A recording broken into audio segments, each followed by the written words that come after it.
Hello, hello, and welcome to episode 139 of the Compassion and Cucumbers podcast. I'm Christine. And I'm Sam.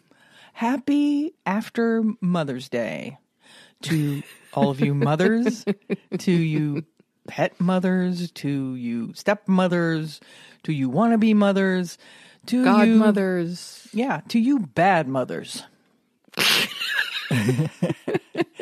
Hope you had a nice Mother's Day. We were set to go to my nephew's to spend Mother's Day with my family, my sister, my nephew, his wife, my brother-in-law. We were supposed to load this cedar chest that we were giving to my nephew. We didn't need it anymore. Nope. So we cleaned everything out of it, and I asked him if he wanted it, and he said yes. And so we loaded this very large cedar chest. We were loading it into the back of the car. Well, we're going down our steps out of our home, and Sam tweaked her back. Yep. Yeah. So Sam didn't come with us. I said, stay home. She could barely walk. I'm like, you can't go drive over an hour. Yeah, I was not standing fully upright. Yeah, no. So I said, stay home, take a bunch of arnica, whatever you need to do. It'll be fine. And that's what I did. Yeah. But anyway, I went to my nephew's and we watched old home movies that I brought, which were really fun. Some of them embarrassing for him, his 5th grade talent show, for instance. If I recall, that was the performance with the 3 Kurt Cobains. Yeah, 3 Kurt Cobains performing Smells Like Teen Spirit. It was cute. Anyway, then we had dinner and they made a lovely vegan pesto pasta. Mm-hmm. And my sister made roast vegetables, which were fantastic. Gotta love some good roasty veg. Brussels sprouts and asparagus. And I mean, there was all kinds of stuff in there and it was really good. I brought a big green salad. Of course. And some chips and salsa and hummus, or not salsa, guacamole and hummus. I didn't bring salsa. No salsa. Yeah, you're anti-salsa, and I will never understand that. I'm not a huge fan of salsa, like Americanized salsa. I don't mind, like, if I'm at a really good Mexican restaurant and they provide a honest-to-goodness salsa. Right. I like that. But there are some good fresh salsas that you can buy. They're okay, but they're really more like pico de gallos. Well, I like pico de gallo, too, so I don't Anyway, so much care. I'm not anti-salsa, but I prefer, like, guacamole or something. Well, I like both is the thing. You got to get the guac and the salsa. So anyway, that's what we did on Mother's Day. Sam stayed home and mended herself. I did. And I went off and had fun with my family. And there you have it. Yeah. Oh, hey, we wanted to tell you about a new feature that we've added. And, doesn't everybody love a new feature? So we have a new feature. And what it is you can text us. At the top of our show notes on every podcast app. And I believe it'll be available on YouTube too, because I will just copy that information into the YouTube video description. Oh, okay. There's a link that you can click that says send us a text. So you can send us anything. You can send us your restaurant recommendations for our Restaurant SOS segment. You can send us recipes. Shout outs. You can just say, hey, and we don't get your number or anything, so don't be alarmed. It's not going to be like we're going to be texting you back every day or something. It's just one way. So you send us the text. We can't really reply to it. We don't see your phone number. And put anything that you want. I would love to get text messages from you. Anyway, I think it's fun, and I hope people enjoy it. We have gotten a couple so far, and I think it's a really good time. Very cool. Yeah. We don't have a recipe this week because we don't have a recipe this week. I'm sorry. I don't have an excuse. There's no excuse for it. No, not really. No. So let's just move into our Noteworthy section. Okay. Yeah, in today's Noteworthy section, we're going to be talking about Tattooed Chef. Do you remember Tattooed Chef? It's a food brand. I do. And they weren't solely vegan, but they had a lot of vegan options. You would find them in the frozen case in your grocery store. Yes. Well, they filed for bankruptcy last year. And recently they're making a comeback. I saw a post on Instagram where they said, we're back. You would think people would be glad about that, but people are not glad about it. And we're going to tell you why. Nearly a year after its collapse, Californian meat-free producer Tattooed Chef has relaunched into U.S. retail with a series of frozen ready meals and smoothie bowls under its new parent company, Planted Ventures. The products span 4 meatless but not entirely vegan categories: entree bowls, smoothie bowls, veggie blends, and veggie commodities, and are available at select Costco stores in the U.S., with a broader rollout in club and retail stores expected later this year. The return of Tattooed Chef reflects our belief that simple food is the best food, with ingredients that are honest and sustainably sourced, said Tattooed Chef founder and executive chef Sarah Galletti. We are reinventing the classics that people already recognize and are excited to eat, and making it easy and accessible for them to do so. Planted Ventures is helmed by founder Sam Galletti, who is Sarah's father. We are and always will be a family business that is all about food, he said. Tattooed Chef's resurrection comes 10 months after it initiated a bankruptcy process following increased costs and an unsuccessful attempt at raising funds to secure the loss-making business. The company was caught in the headwinds affecting the larger alternative protein industry, with several startups running out of capital and being forced to shut down. The 2018 founded frozen foods producer suffered from a 12.7% drop in revenue and net losses of $19 million in the first quarter of 2023 due to increased labor, packaging, energy, equipment, and raw material costs. But its financial troubles began at least a year before that, owing to inflationary pressures and falling sales in key retailers. Its collapse was ascribed to a variety of factors. Competing in a crowded market, it was adjudged to have a weak brand identity and too many product lines. I'll agree with that. Yeah, I think that's a fair assessment. Yep. Yeah. Much of its range was vegetarian and not vegan, and it was accused of misleading consumers with unclear labeling. I would also agree with that. I do too.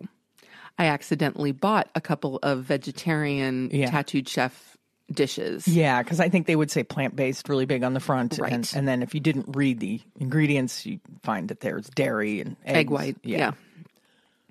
Its CEO at the time, Salvatore Galletti, had also suggested that the company was considering selling meat products. It opens up a lot more avenues and a lot more doors, he told Forbes, arguing that profitability suddenly became much more important after the company was publicly traded on the NASDAQ. And you would think that that would be what made people angry. You would. But that's not what made people angry. No, it's not. No. Let us continue.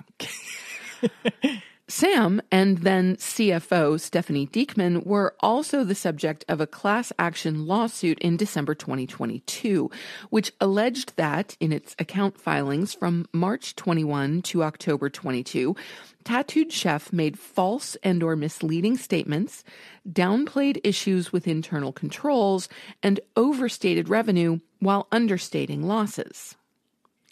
In March 2023, a derivative complaint was filed against the company, which accused it of a breach of fiduciary duty, unjust enrichment, abuse of control, gross mismanagement, and a waste of corporate assets.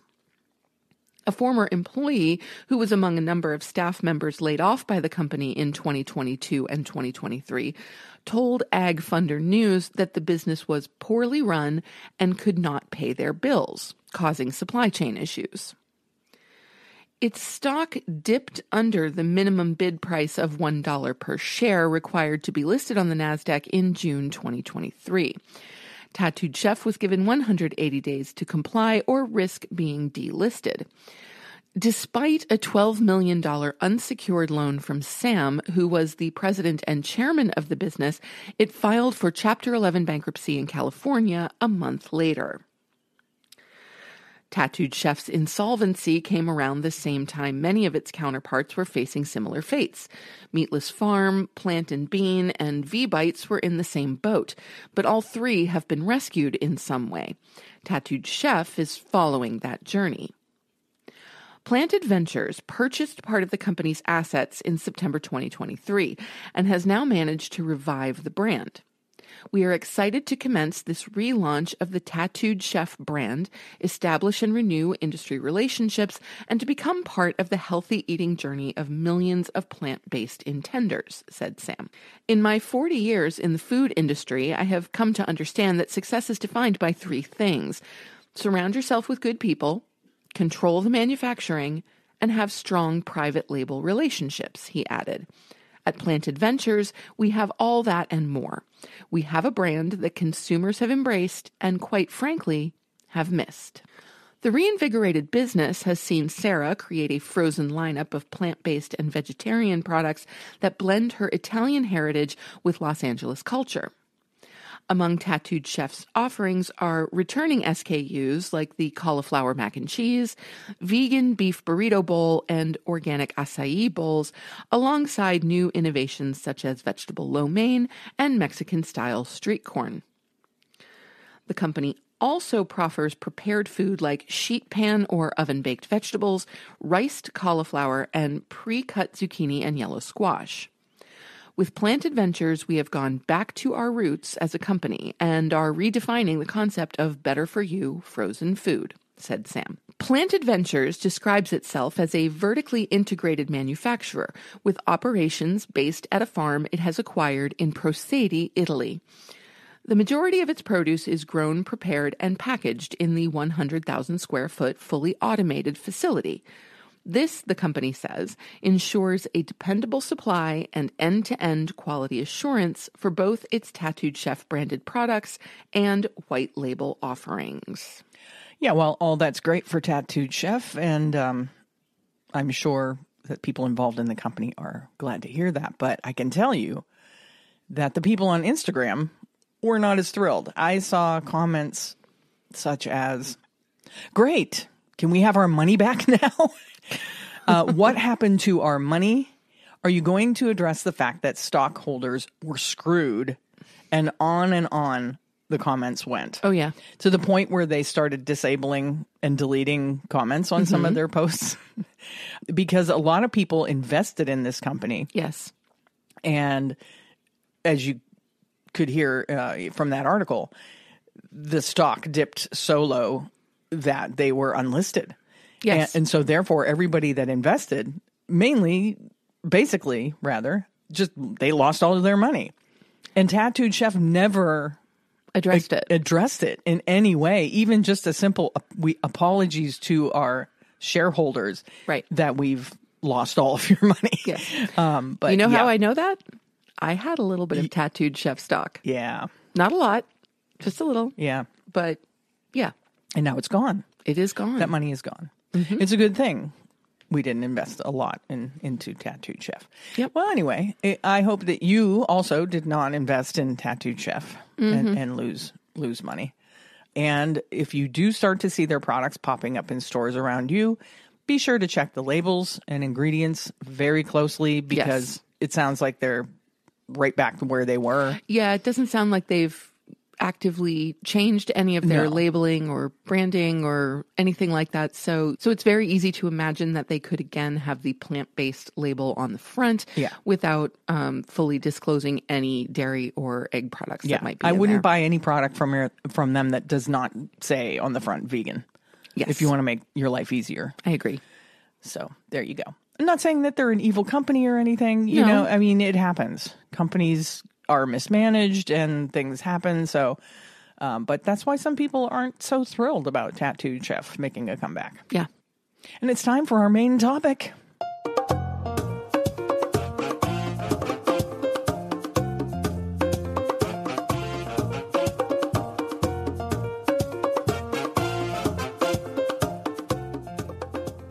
Well, that's kind of perfect because we could ask right here, is Tattooed Chef the asshat?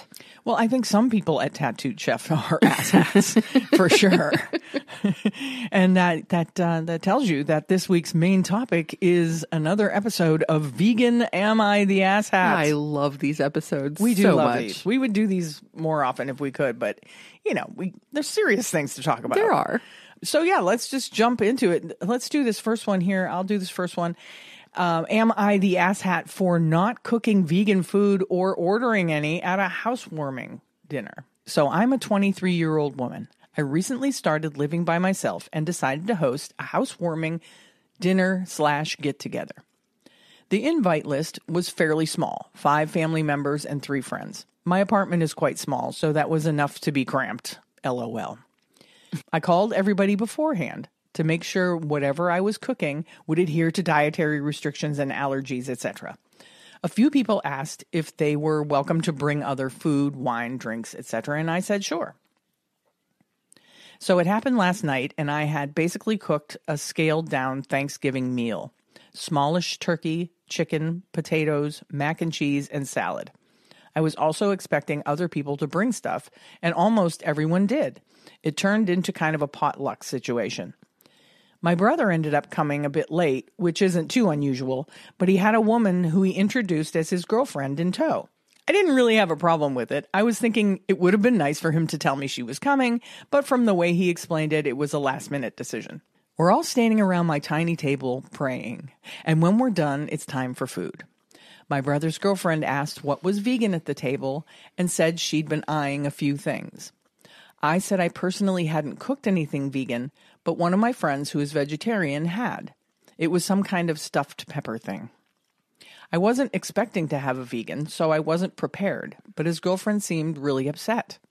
My brother pulled me aside about an hour after and said it wasn't really good hosting to only have one dish for her to eat. To be fair, she did look sort of left out, just eating stuffed peppers, and I did feel bad. But when my brother suggested I order her some food to make up for it, I said no. Vegan food is quite expensive where I live, and I had already gone over my budget for the month with my dinner. I told him he was definitely welcome to order it, but I personally couldn't afford another $25 to $30.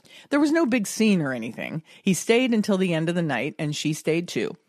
I told her she was welcome to raid the refrigerator because I was sure I had some food suited to her, but she didn't take me up on that offer. This morning, however, he called and said that I should have at least ordered for her, considering I only had one dish she could eat, and that it was insulting to her being told she could go through the fridge like some rat or something. Now I'm conflicted. Last night I didn't feel that bad for not ordering, but today I do based on what he said and how she felt. Am I the asshat? I'm not too familiar with Reddit, so feel free to let me know if I haven't been clear or formatted this thing wrong. Thank you in advance. So this part is an edit. I read through most of the comments so far, and I'd like to clarify that his girlfriend didn't say anything mean or demeaning to me, and I'm fairly sure that she never intended for me to hear the rat thing. She seemed like a sweet girl. I just guess she felt out of place. I appreciate the people giving fair comments, but some of you are just being mean to her, which I ask you kindly not to do when giving your opinion. Thank you. So, do you think this girl is an asshat? No. Yeah, I don't think so either. Not at all. I mean, if I recall, at the beginning, you mentioned that the girlfriend was a last-minute addition to the party. I don't think she even knew she was coming. Right. And then if she was a last-minute addition, it didn't mention that the brother had said that she's vegan. No. So it's very likely that the host of this party was unaware. Yeah, and that her brother's girlfriend was vegan. It seems like she did her due diligence calling everybody that was coming ahead of time to ask if they had any restrictions or allergies. Right. So I don't see how she could possibly be an asshat if she didn't know the girl was coming. No. And there was at least one thing she could eat, stuffed peppers. Stuffed peppers is a meal. Stuffed peppers are great. Yeah. I love me some stuffed peppers. And but she did offer, now I don't know the tone that she used when she said, "You're welcome to go through my refrigerator." I don't know if maybe she took it as she was being sarcastic or snarky about it, but it doesn't seem like it. I don't think so either. Yeah. Like, I kind of doubt that. Yeah. But apparently the girlfriend was a little put off by that, thinking she would be like a rat or something going through her refrigerator. That's understandable. Maybe this is a housewarming. She's in her boyfriend's sister's new apartment for the first time. Yeah. Are you going to go through somebody's refrigerator? Are you going to feel comfortable digging through someone's fridge? Probably not. Yeah, probably not. So I think that the host is most definitely not an asshat because I doubt she knew that a vegan was coming to dinner. Right. And so couldn't possibly have prepared. Yeah. She wasn't leaving the vegan out. Yeah. She was just unaware. Yeah. And I think that's reasonable. Is she an asshat for not ordering? Absolutely not. No, and she told her brother, look, I don't have the money. I used my budget up on this meal. Feel free to order her something. And the boyfriend should have at that point. I do think the boyfriend should have stepped up on that one. Yeah, if his girlfriend was expressing the need for something other than what she was eating, then he should have. He should have went on his phone and DoorDash something for her, right? Yeah, simple. And that would have been the end of it. I agree. Yeah. So I think the boyfriend's a bit of an asshat, number one, for not telling his sister he was bringing her, that she was vegan, number two. And number three, for thinking that his sister was responsible for ordering her a vegan meal. Yeah. Yeah. So no, you're not an asshat, but your brother is. I mean, and we're talking like maybe half an asshat. He's not a full asshat. This is not major asshattery. No major asshattery. Yes, this is relatively minor, but he certainly could have been more considerate of his sister. Sure. In this situation. Yeah, sure. And I think we've had this come up in the past where a brother brought a girlfriend. Listen, yes, boys, men, if you're bringing a girlfriend to a gathering, family or whatever, and your girlfriend is vegan, please give the host a heads up. And can we also say, girls, women, it works both ways. If you're bringing a girlfriend Yeah. to a family gathering and the girlfriend is vegan, give them a heads up. Yeah, let's just say if you're bringing a vegan to a gathering, period, give them a heads up. Give the host a heads up. It's that simple. Seems reasonable. Eliminates all asshattery. Hattery. Yes, there we go. My dyslexia kicked in there. Okay, you want to read the next one? Sure. Our next story comes from LuckyGrass7069 and asks, am I the asshat for giving my son non-vegan food behind my wife's back? I'm thinking probably, but let's see what the story is. Okay. I am a 32-year-old male and my wife is a 33-year-old female. We have been married for 8 years and have a 12-year-old son together. About 6 years ago, my wife decided to go vegan. She was sent the documentary Dominion by a vegan friend of hers and ever since has said non-vegan food is revolting and refuses to eat it. After a long conversation, I agreed to go vegetarian and be vegan in the house and around her, which she was happy with. She also decided our son should be vegan, which, after seeing a dietitian, I also agreed with.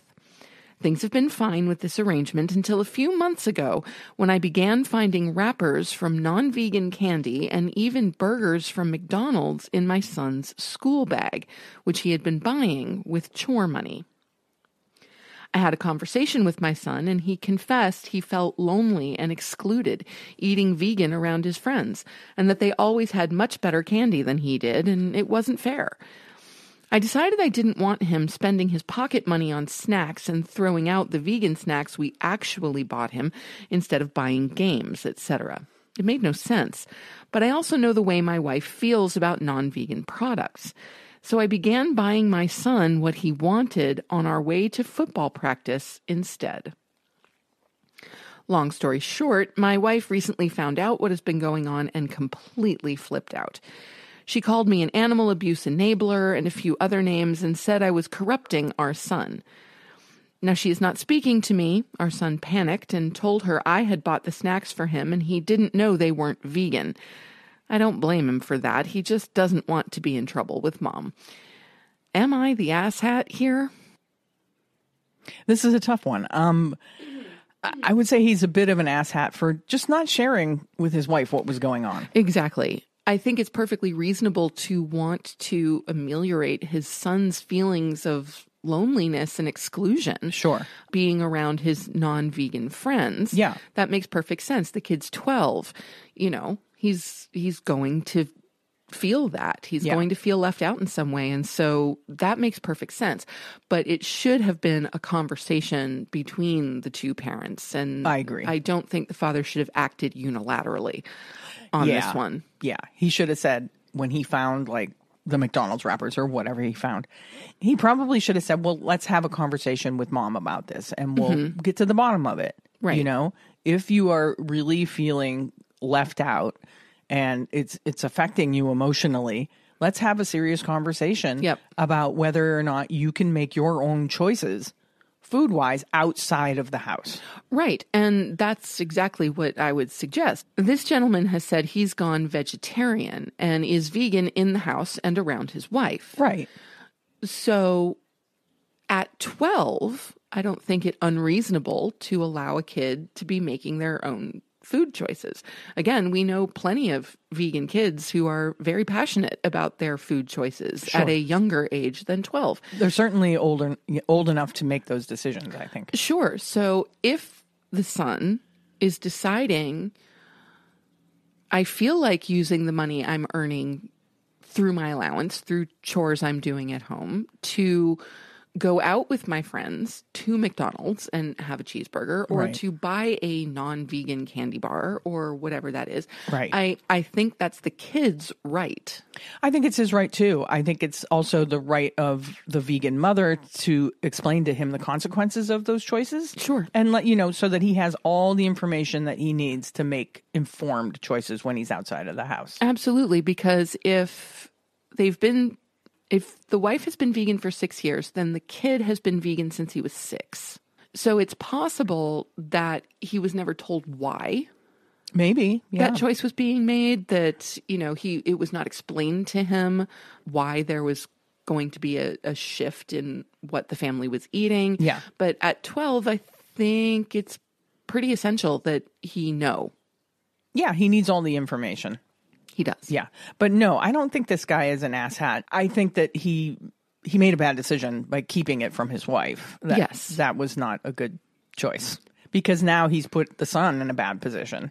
Right. They have this secret now. Yeah. So. And now the kid feels like he has to lie to his mother. Right. And so that's not cool either. So no, I don't think he's an asshat because he was following a very admirable fatherly instinct to make his son feel more included. Yeah. Yeah. And I don't think there's anything wrong with that. It just should have been a discussion with his wife. And it seems like he's probably learned his lesson there. I'm thinking so. Yeah. Yeah. I have a feeling the wife will be taking care of that. Yeah, probably. Okay, let's see. This next one comes from Angry Vegan 1982. Am I the asshat for being irritated that my non-vegan significant other feels entitled to my expensive, hard-to-source vegan alternatives because he, quote-unquote, likes them? I am vegan, fully vegan. My partner of 20-plus years eats mostly vegan at home for convenience, but eats meat, dairy, and eggs when he feels like it. I usually cook, and 90% of the time this is vegan, so I don't have to cook twice. Today, I made a roast with gammon. We don't know what that is. And I just ate the veg. The argument is when I buy vegan treats for me, I have to travel to a specific shop or order them online and pay a lot more for them than the non-vegan alternative, which he can buy from our local supermarket, which is in walking distance, at a fraction of the price. And I can't just nip out and get more. He feels entitled to eat my vegan treats because he likes them, and he eats vegan at home. I do most of the shopping and buy both vegan and non-vegan. Am I the asshat for thinking he shouldn't feel entitled to eat all my vegan treats? Here's an edit. It's not about the money. It's about not being able to easily replace the vegan treats, and he can literally walk to the corner shop and buy non-vegan treats. So what do you think? Is this person an asshat for being irritated? A little bit, yeah. I would say they've been together 20 plus years. I think it gets to a point where your food is his food. Yeah. And if there's really, truly something you don't want him to eat, then hide it. I mean, this sounds like she's talking about treats. I'm thinking candies and stuff. Well, I'm thinking candy and stuff, but I'm also thinking we might be talking meat replacers here. Maybe. Or egg replacers. Yeah. And yes, they are a bit more expensive, and yes, they are a little harder to come by, Sure. especially if you're in a rural area of any kind. Yeah. But the thing is, she cooks 90% of the time. Well, no, she usually cooks, and 90% of the time the cooking is vegan. Yeah.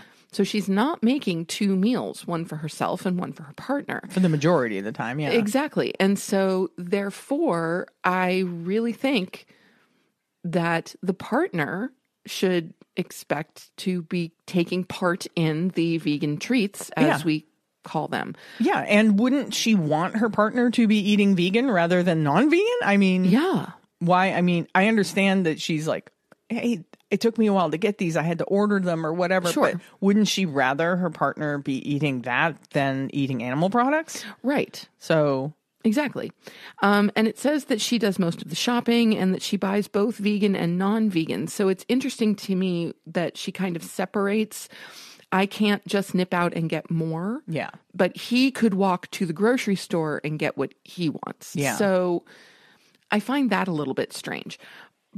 But I really think that after 20 years, I mean, what? We're coming up on that. Yeah. We're coming up on 18 anyway.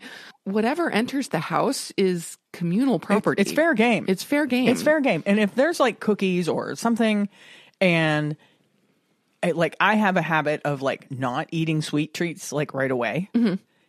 If I wait, a couple days and Sam decides she's going to eat it because I haven't eaten it, that's my loss. It's true. You know what I mean? Yes. I mean, it kind of reminds me of when I was a kid, my dad would do the same thing that I do. Mm-hmm. We would have whatever, Girl Scout cookies or whatever, his favorite Girl Scout cookie or Yeah. something. And he would not eat him. He wouldn't eat them and he wouldn't eat them, but he'd be like, don't eat those. Right. I like those. Those are mine. But after a certain amount of time, we were like, we're eating them. That's right. Absolutely. before they go bad. Before they go we're gonna stale. eat them. Yes. And Exactly. then he would get a little irked that we ate them. But, he got used to it. That's what, eat it now or somebody else is going to eat it. That's right. And, it's kind of an inverse in our house. That happens with me with sweets because I will go for sweets faster than Christine will. Sure. And so, if there's something that she brings home and I'm like, ooh, look at that. That's yummy. Yeah. I'm feeling snacky. Let's have that. Yeah. And the alternate version of that is if we buy chips or anything, which is not common. Yeah. But if I bring home a bag of chips because, ooh, that just sounded really good while I was in the grocery store. Yeah. If I don't eat them within a day, they're going to be gone Yeah, I'll eat them. because Christine loves chips. I like salty things. Yeah, loves salty things. Yeah. So, we both know that if we bring the other person's preferred snack type into the house, we do so at our own risk. You we do. may not get any of said snack. Yeah. I mean, and there have been times where I say, hey, there's this one thing left. Don't eat it because I'm going to eat it tomorrow or whatever. Right. And I will absolutely And she honor won't. that. But Yeah. if I don't eat it tomorrow, it's fair game. That's right. You said you were going to eat it yesterday Yeah. and you didn't. It's mine now. Yeah. Yeah. So I think this girl is being, I don't know if it's a girl. She didn't I think say. so. Anyway, I don't know if this person, I think she's an asshat for sure. A little bit. Yeah. I don't understand her mindset of the vegan stuff being solely hers. Right. Now she doesn't talk about their financial situation or anything like that. Right. But I would assume that if you're with somebody for 20 plus years, that a lot of that is shared, right? One would think. So yeah, I think that she just needs to realize that if she brings something into the house, it's fair game. Yeah. Well, I mean, and we have the same situation for us getting certain types of vegan things, certain vegan specialty products. Yeah, we do have to drive an hour to go to specialty stores. We have to drive to the vegan grocery store. We have to drive to Trader Joe's. We we those don't have kinds of everything things. available to us here locally. So No, absolutely not. Yeah. And so I definitely understand where she's coming from. Sure. That some of these things are a little bit harder to come by and that, it takes some additional effort to procure them. Yes, Right. I get that. Yeah. But I'm sorry, 20 years together, it's share and share alike. Yeah, and I go back to she should be happy that he likes The vegan stuff. whatever the vegan thing is. Yeah, that's great. She should be celebrating, and we've talked about this in the past, to celebrate the small wins with people who aren't vegan but are trying. Totally. So she should be celebrating the fact that he likes some of the vegan things that she brings home, and maybe buy twice as much. I don't know what to tell you. Yeah, something. I mean, she makes it clear that it's not about the money. Yeah. So, yeah, if you know that your partner enjoys this stuff, Buy extra. buy some extra. Yeah. Yeah.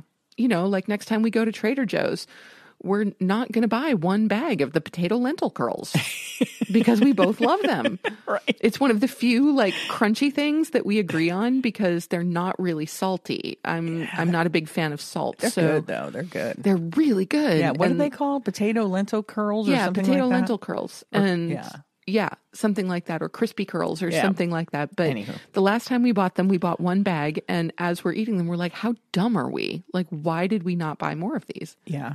And so we've learned. Buy 2 bags. That's right. Yeah. All right. Who's the next victim? The next victim. This is coming from I Feel Bad 95. And they are asking, am I the asshat for leaving out my vegan sister-in-law from the family barbecue? Well. My spouse and I got a house, and we both have relatives living nearby, including our respective siblings and parents. Last year, we decided to host a huge backyard barbecue party and invited friends and family. However, my spouse's sister kind of ruined it. She's a hardcore vegan, so we'll call her Erin. Everything out of her mouth was something vegan related, and everyone was pretty annoyed and mostly avoided her. If she wasn't going on about ethics, it was about health. She was basically shaming our older friends and relatives for not wanting to take care of their bodies. She told my father that his diabetes is from eating animal fat. At one point, she even left to go to the store and returned with a ridiculous amount of vegan frozen patties and bread and other items and demanded we cook them up and serve them as an option.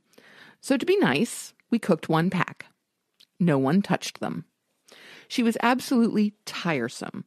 Other than Erin, the barbecue was a hit, so we did it again this summer. When it comes to Erin, my spouse and I disagree. I do not engage with her, and she knows I'm not fond of her. He and his parents think she's harmless, whereas my family frickin' hates her guts. I did not know this until recently, but Erin got into it with one of my cousins, Mary, last year, who tried to be friendly with Erin since Mary used to be vegan in the past, but gave it up when it made her sick. Wah, wah, wah. Yeah, we're not buying that. Yeah. Apparently, Erin attacked Mary, calling her ignorant, and insisted she was doing it wrong. Oh, Erin. So I did not want Erin at this year's barbecue at all, but I did not want to cause any drama, so I didn't even bring this up to my spouse. I knew that Erin was going to go on a vacation for a whole week this month, so as soon as she left, I set up the barbecue on the Saturday right before she's supposed to come back. Sneaky. Everything went perfectly as planned. However, Erin saw the photos on Facebook and was pissed. Yeah. She found out from my spouse that I chose the date, so she texted me that I am evil, heartless, and a bully for leaving her out. She also brought up other really personal things to attack me, so I ended up blocking her. Erin has since run to my spouse and her parents to complain constantly and won't let it go. So what could I have done differently? Was I wrong to schedule the barbecue when she was out of town? And now we have an edit. Edit 1. A little more context. Erin absolutely knows that her behavior is annoying. My mother straight up told her what we were all thinking when she made that diabetes comment to my dad. Erin also does not handle criticism well. If I went and told her that she was not welcome to the barbecue this year, she would do the same thing that she's doing now and complain to her parents and my spouse, and likely show up to the BBQ anyway. I believe planning the barbecue while she was away was the best thing to do, because she can't prove that I did it on purpose.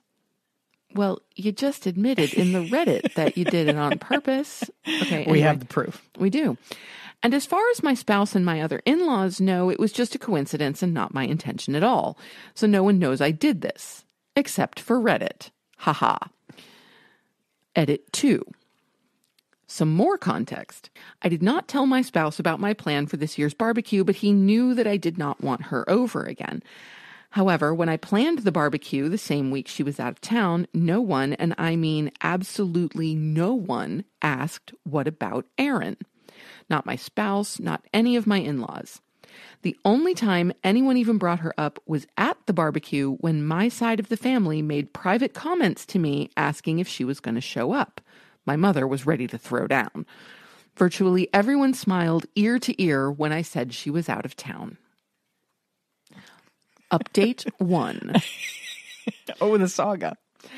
I did not expect this to blow up the way it did. And apparently one of you knows Erin in real life and sent her screenshots of this post asking if this was about her.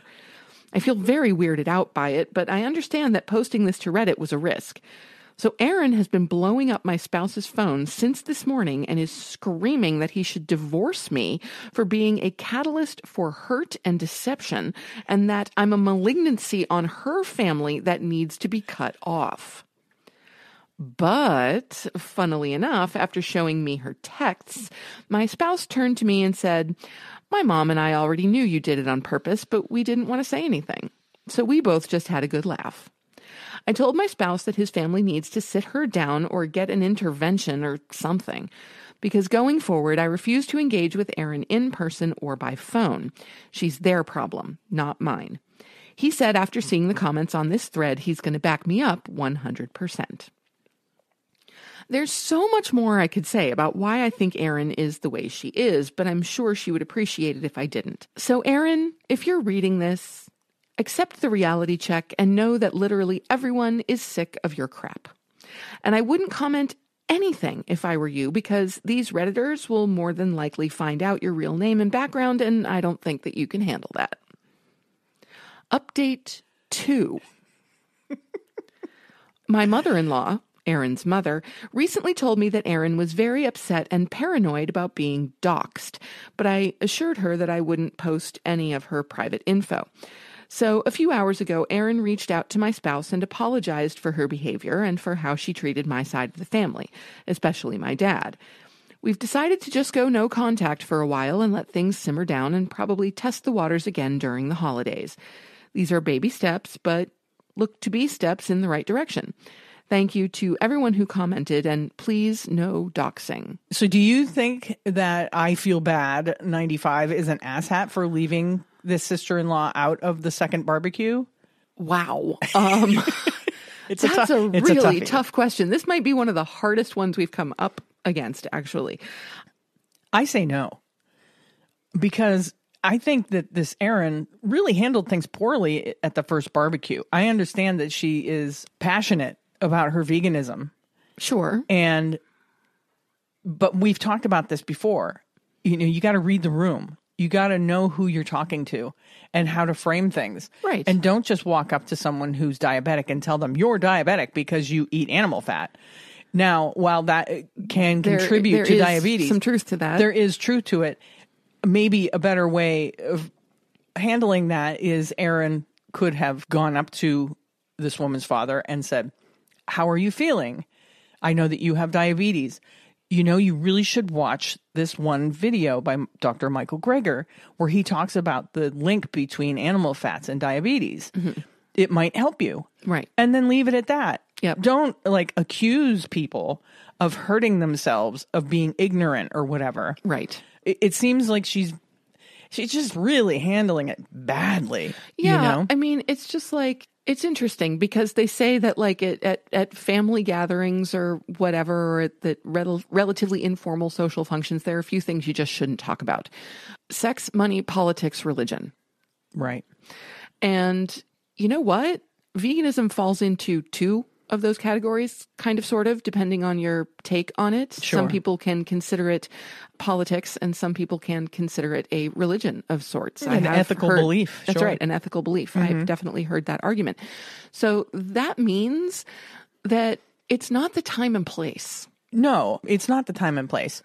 And if she went to this barbecue, number one, I don't understand why she had to leave, go to the store and buy vegan hamburgers or whatever she bought. Right. She knew that this was going to be a meat-heavy event. She should have brought them to begin with. Yes. She should have asked the host, May her I sister-in-law, bring something vegan? yeah, do you mind if I bring some Impossible burgers or whatever she brought? And, some other vegan sides. Do you mind? And I'm sure the sister-in-law would have been perfectly happy with that. Yeah. Don't bring enough for the entire crowd and insist that everybody eat them. Right. It sounds like that was just wasteful. Yeah. She goes and buys a bunch of vegan frozen patties and no one else ate them. That's just wasteful. Yeah. Yeah. Yeah. So the fact that this Erin was, this is only one side of the story, but the fact that the sister-in-law perceived Erin as shaming her guests yes. for eating meat, it's just not, it's not a good tactic. You're not going to change minds that way. Definitely not.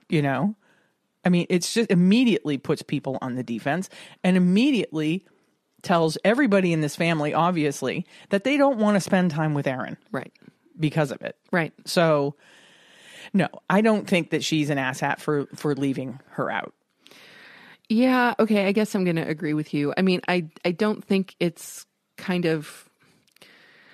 I don't think it's cool to specifically schedule a family event based on when somebody's going to be out of town. Right, it was sneaky. It was sneaky. The better way probably would have been to have a conversation with Erin. Yes. Maybe say, hey, can we go out and get coffee or something? I'd like to talk to you about something. And say, hey, we're going to do the family barbecue again this weekend. Mm-hmm. And I just want to give you a heads up. Go ahead and bring some vegan food, mm-hmm. but let's not push the issue because it's making other members of my family and some of my friends really uncomfortable. Yeah. And I want them to like you. Right. She said flat out she doesn't like her. Mm-hmm. She doesn't like Erin. Yeah. So it's fine. Yeah, it's fine. It's family. You don't always like everybody in your family. It's obviously her husband's sister is what we're talking about here. So I think that she needs to maybe offer a bit of an olive branch ahead of time. She could have tried that tactic. And then if Erin comes back, aggressively yes. or is angry about the conversation, then she can say, well, look, it might be better if you just don't come. Right. It might be better for everyone, including you. Yeah. Yeah. Because I don't think that you're going to have a good time either. Because we're going to be cooking lots and lots of animal products. Yes. So there you go. But I don't think she's an asshat for leaving her out. I understand that she felt kind of like stuck between a rock and a hard place. Oh, for sure. Now, on the other hand, I do think Erin is a bit of an asshat. According to this, like I said, we only have one side and it's only one person's perception. True. So I don't know if Erin really was as annoying as she's making her out to be, or if this is a little bit of defensiveness on the part of a non-vegan person. Could be. Because Erin was talking about her veganism. Yeah. It's hard to say. But I still don't think that she's an asshat for not inviting her. No, I'll agree. Yeah. Yeah. But that was a tough one. It was a good one. Yeah. Next up, we have something from OK Celebration 2512. Am I the asshat for taking away all vegan food from my brother? This is fun because they're giving all the people involved names from the show Friends. Oh, this is great. Okay. Love it.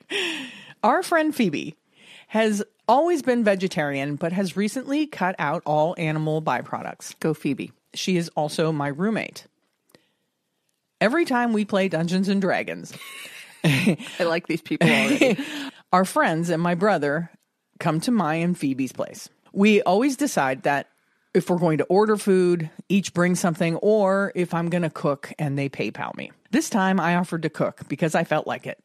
I made a huge portion of vegan poutine. Ooh, yum. Yum. Anyway, we're all eating and Phoebe gets super excited because she hasn't had poutine in a while. I tell her it's her lucky day because it's all vegan if she doesn't add the extra mozzarella.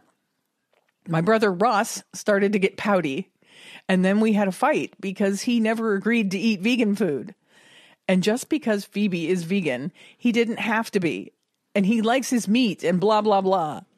He made this huge deal about it, even demanding I give him back his €5, LOL. He went off so much that even his girlfriend Rachel told him to calm down. But he said it was about the principle of the matter, and that if he didn't want to eat vegan, he should not be made to eat vegan crap. The rest of the night, I just kept taking food away. I had bought a gummy brand that is chewy and happens to be vegan. I took that, stating he didn't want to eat that vegan crap. When he went to get some fries, I took the bowl away and said, "Oh no, they're vegan." Salt nachos, they're vegan. By the end of the night, he called me a stuck-up biah and told me he wouldn't come back to my place until I had apologized and accommodated him. Rachel said I took it way too far, taking away all the vegan things. Phoebe feels bad for starting this, and Chandler and Joey think it's hilarious. Of course they do. Am I the asshat? P.S. I do think I was one, but I don't think I should apologize. LOL. So do you think that this sister is an asshat for mocking him and taking away all the vegan things that he didn't realize were actually vegan food? Right. Okay. Since this is obviously Monica talking. Yeah. Yes. Okay. And her brother Ross. Well, I think Ross started the asshattery. Yeah. I mean, of course, he's not required to be vegan just because Phoebe is. That Right. makes perfect sense. It's fine that, he's choosing to eat meat.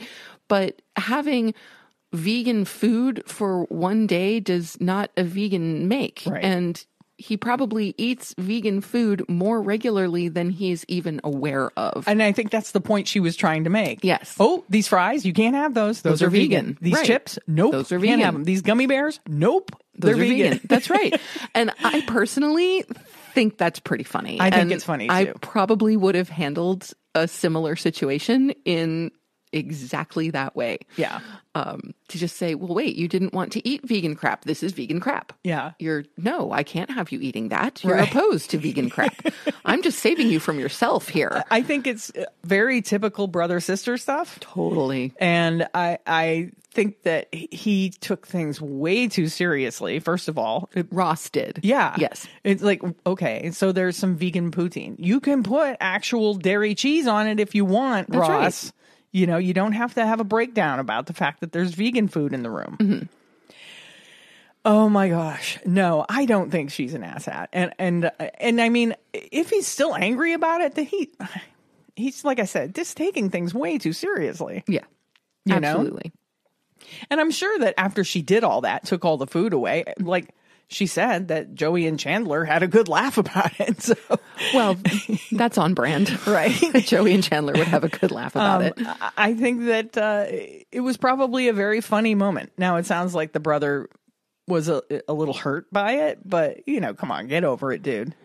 So, no, I don't think the Monica in this situation was an asshat. I think Ross was a bit of an asshat for, having a meltdown and declaring that he refused to eat vegan crap. Right. And then not understanding why his sister was then taking all of the vegan food away Right. from him, Right. So, no, I don't think Monica is the asshat here. No, I think it's funny that she totally admits that she is one at the end. Mm-hmm. She says, P.S. I do think I was one, but I don't think I should apologize.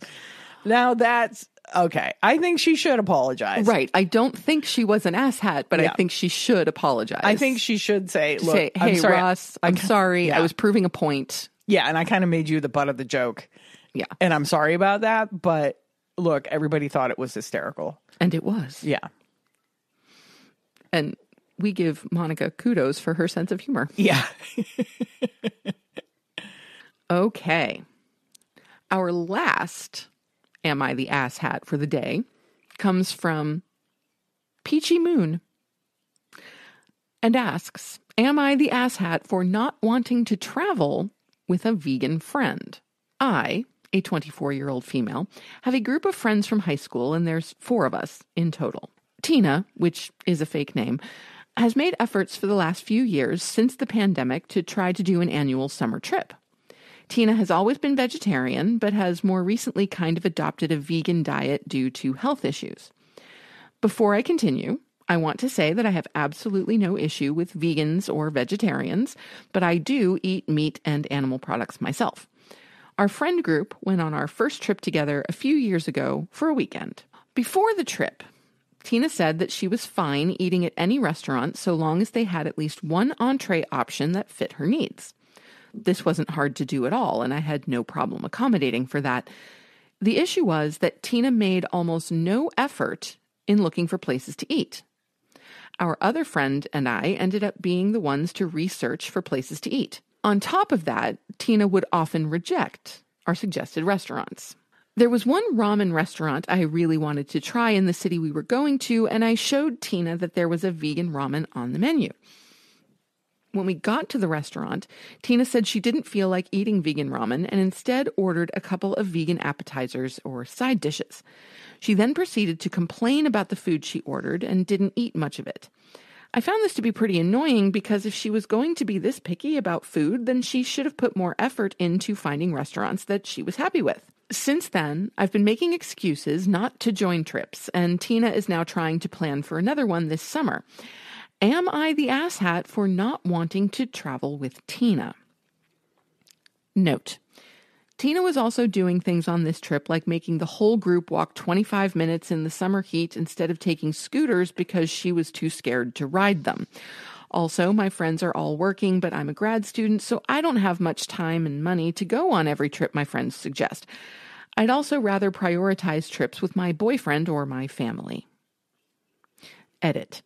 It also seems like my other two friends didn't have an issue with her behavior, so I don't know if I'm just being sensitive. We've never talked about it openly, though. So do you think this person's an asshat for not wanting to travel with this vegan friend, Tina? I really don't. No, I mean, that's her prerogative to remove herself from the situation. Absolutely. And I think Tina is a weird vegan because every vegan I know will research restaurants that they're going to go to in any city that they're in. Oh my gosh, it's the first thing whenever we plan a trip anywhere. I'm on Happy Cow. Yeah. Like, what restaurants are we going to go to? Yeah, so Tina does sound like an unusual vegan, and that's not a bad thing. I mean, if you're just not interested, okay. But at the same time, you're the one who is imposing a restriction of a kind on the group.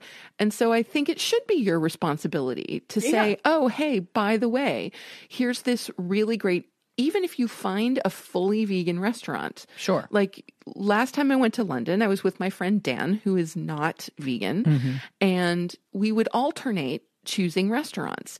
And he very graciously would make sure that the restaurant that he chose had substantial vegan offerings, like not just one or two, but an entire menu of vegan options. And I would ask him, hey, there's this fully vegan place that I want to check out. Are you okay with that? Would you be willing to come with me? Yeah. And the answer was, that's great. That's fine on both sides. Yeah. So I never rejected a restaurant he suggested, and he never rejected a restaurant I suggested. Yeah. And so, you know, when you're just having those conversations openly, things tend to go pretty smoothly. Yeah, I think Tina just needs to be a little bit more involved in the process. Yeah, you know, definitely. And then, all right, you're going to a ramen place. Yeah, the option is going to be vegan ramen. Generally. If you didn't want ramen, don't go to the ramen place. Well, right. You know? Yeah, absolutely. I mean, and it's not like you can't make a decent meal off of appetizers. I've certainly done that before. Yeah.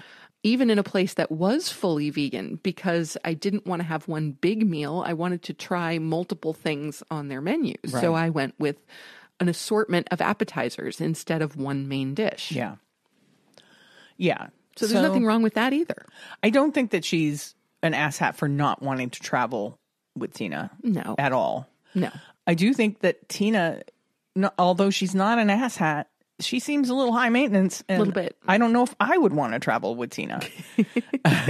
I do understand that she didn't want to ride the scooters. That's fine. But, you know, I mean, there might have been something that everybody wanted to do that I felt like I was afraid to do because, you know, I am neurotic that way. Well, that's happened before. Not riding scooters. I would ride a scooter. But if you won't ride a roller coaster. No, I don't. So I stay back. That's right. Hold people's things, whatever. You know, I know that I'm not going to ride the roller coaster, and I'm not going to make everybody else feel bad about riding the roller coaster without me. Exactly. So at which point Tina probably should have said, I'm afraid to ride the scooter. Can I walk? Right. But she shouldn't have made all of her friends walk. Or I'm going to hang back on this trip. Yeah. You know, like it was apparently it's only a 25-minute walk, so it can't have been that far. Yeah. A mile or mile and a half at the most. Yeah, or I'll meet you there. Yeah. Exactly. You know, take the car if there's a car, you know, that kind of a thing. And also it seems like there's communication issues. She says at the end that they've never really talked openly about any of it amongst their friend group. So number one, talk about it. Yeah. Okay. Number two, have that conversation with Tina about the restaurants. When you travel, say, we understand that you're vegan. Everybody else here doesn't care where we eat. Maybe you pick the restaurant, Tina. Yeah. And we'll be fine with whatever you pick. Yeah, exactly. I'm psyched whenever I get to pick a restaurant. Yeah, like I said, it's very odd that a vegan is not excited about exploring the restaurants in the area that they're traveling in, because most vegans I know are totally down to do that. Yeah, like that's one of the exciting things about going to a new place is being able to try out vegan restaurants. Right. Especially when we come from an area where there aren't very many. There are none in our immediate area. We have to travel an hour to get to vegan restaurants. Yeah. So, you know, that's one of the super exciting things about going somewhere is like, oh my gosh, there's tons of vegan options in this city. Let's go track them down. Right. So, on that note, no, not an asshat. Definitely not. Yeah. And that's a good segue into our next segment, which is Assignment Restaurant SOS.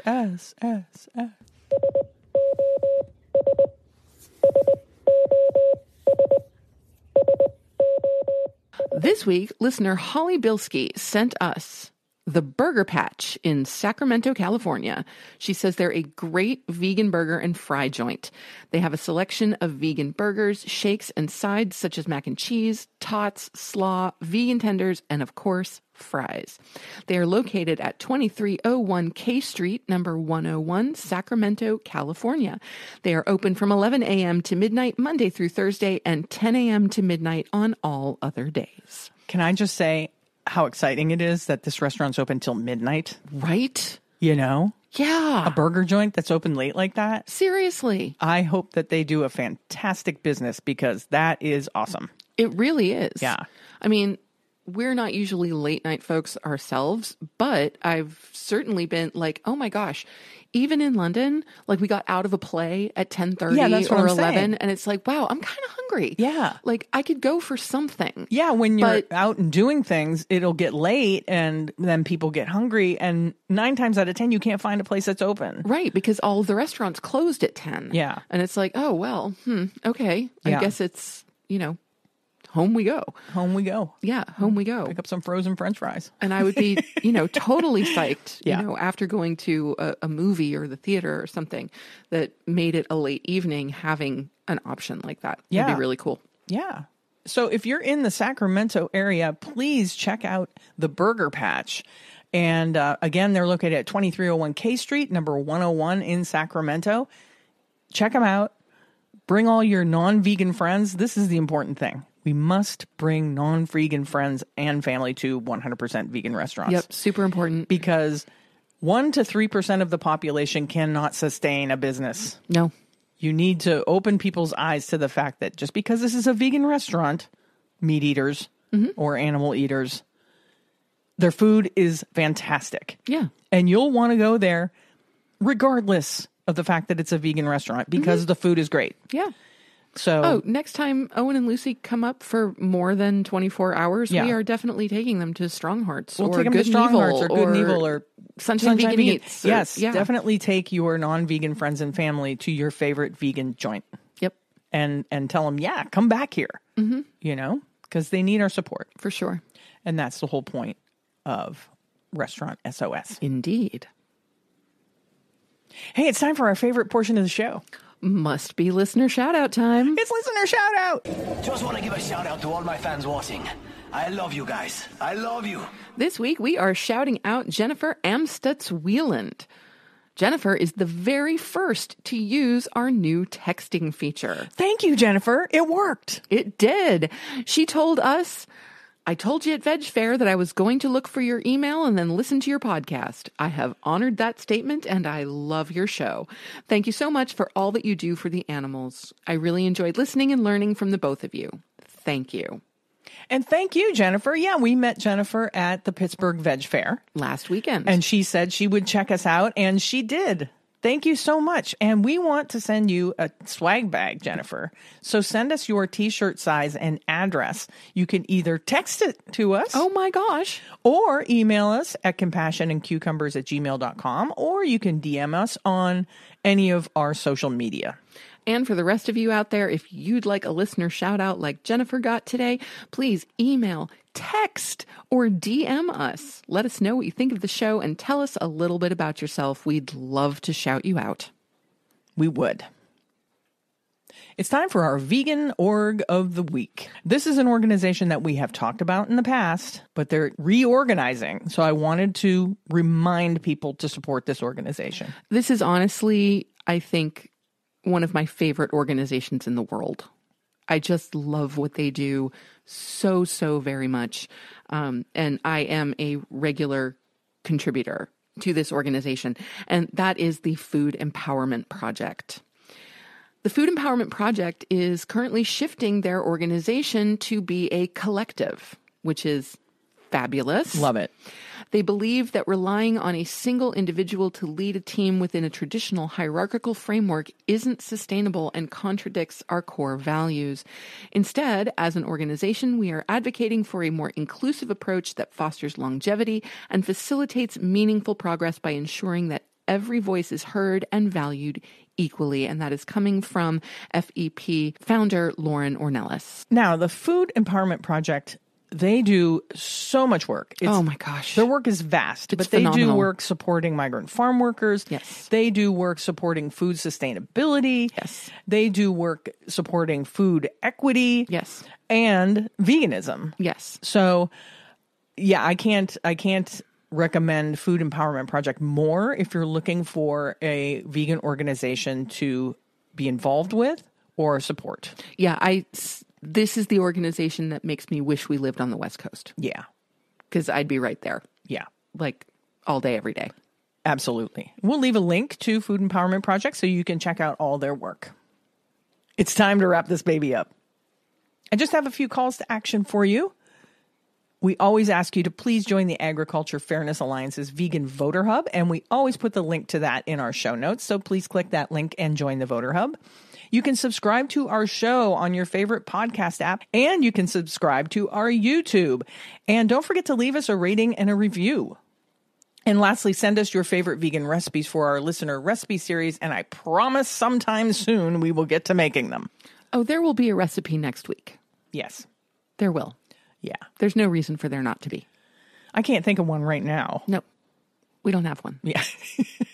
I will make sure that there is a recipe next week. Okay. I promise. Okay. And with that, it's time to sign off. You have just listened to episode 139 of the Compassion and Cucumbers podcast, and there's nothing left to say but where cukes and compassion are always the fashion on the podcast. Thank you, James. Have a great week, everyone. Yeah, we'll talk to you next Tuesday. We love you. We do. Bye-bye. The end.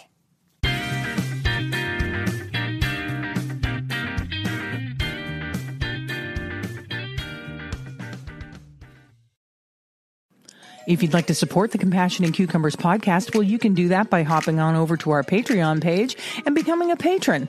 We have all the recipes from our Vegan Kitchen series up there, and we'll be adding some patron-only episodes in the near future. So thank you for supporting us at whatever level that you choose, and thank you again for listening to Compassion and Cucumbers podcast.